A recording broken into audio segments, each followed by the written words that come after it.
Hey everybody, it's Walter here with Coastal Caterers. In this video, I'm going to show you how to turn off a propane tank or how to shut off a propane tank.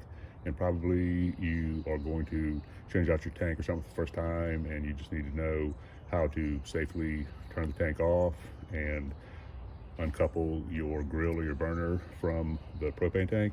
And the first thing you want to do, and it's really the simplest thing, you just want to make sure that you close your shutoff valve here, sometimes called the main valve.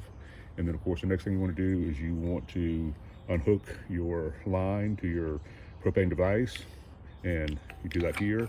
Now sometimes when you do that, you may hear a popping sound or burping sound, and that's just the line depressurizing because you're disconnecting it. And you might actually also smell a little bit of propane, and that's okay. That's just a little bit of propane that was in the line here. And other than that, that's everything you need to do to turn off your propane tank.